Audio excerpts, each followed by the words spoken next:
അങ്ങനെ പുലർച്ചെ 6 മണിയായപ്പോൾ നമ്മളിത് കൊല്ലത്തെത്തിയിട്ടുണ്ടായിരുന്നു കേട്ടോ. 4:45 എത്തുമെന്ന് പറഞ്ഞ ബസ്സാണ് 6 മണിയായി എത്തിയപ്പോൾ നേരെ ഒന്നും വെളുത്തിട്ടുണ്ടായില്ല. കുറേ നാൾക്ക് ശേഷമാണ് കേട്ടോ ഈ ഒരു 6 മണി സമയമൊക്കെ ഞാൻ പുറത്തിറങ്ങി ഇങ്ങനെ കാണുന്നത്. അപ്പോൾ തന്നെ വീട്ടിൽ നിന്ന് വിളിക്കാൻ വന്നിട്ടുണ്ടായിരുന്നു. പിന്നെ വീട്ടിലെത്തി നല്ല ഉറക്കം അങ്ങോട്ട് കിടന്ന് ഉറങ്ങി എണീറ്റപ്പം തന്നെ നേരെ ഉച്ചയായിട്ടുണ്ടായിരുന്നു കേട്ടോ. പിന്നെ ഫുഡൊക്കെ കഴിച്ചിട്ട് നമുക്ക് പുറത്ത് പോകാനുണ്ടോ.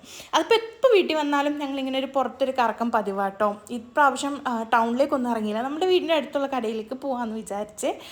ഇന്നത്തെ വീഡിയോയിൽ ഞാൻ ഡയറ്റിൻ്റെ ഫുഡൊന്നും ഉൾപ്പെടുത്തുന്നില്ല, കാരണം വീട്ടിലോട്ട് വന്നപ്പോൾ ഡയറ്റൊക്കെ ഒന്ന് താളം തെറ്റി.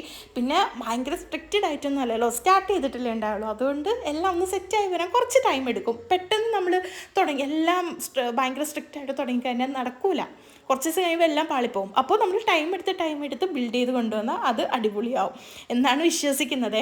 പിന്നെ ഞങ്ങൾ പർച്ചേസിംഗ് ഒക്കെ കഴിഞ്ഞിട്ട് ഹോട്ട് കേക്ക്സിൽ കയറിയിട്ട് നല്ല അടിപൊളി കേക്കും കോഫിയൊക്കെ കുടിച്ചിട്ട് വീട്ടിലെത്തി കേട്ടോ.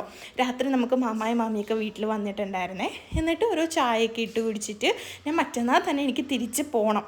അധിക ദിവസം ഒന്നും നിൽക്കാനില്ല. അപ്പോൾ പോകുമ്പോൾ എനിക്ക് കൊണ്ടുപോകാൻ വേണ്ടിയിട്ടേ മാങ്ങ അച്ചാറൊക്കെ ഉമ്മ വെക്കാൻ വേണ്ടിയിട്ടുള്ള ഒരു പ്രിപ്പറേഷനിലായിരുന്നു കേട്ടോ. അപ്പോൾ നമ്മളുടെ ഇന്നത്തെ വീഡിയോ ഇത്രയേ ഉള്ളൂ. നമ്മളുടെ ഡയറ്റ് വീഡിയോസും കാര്യങ്ങളൊക്കെ ആയിട്ട് നമുക്ക് അടുത്ത വീഡിയോയിൽ കാണാം.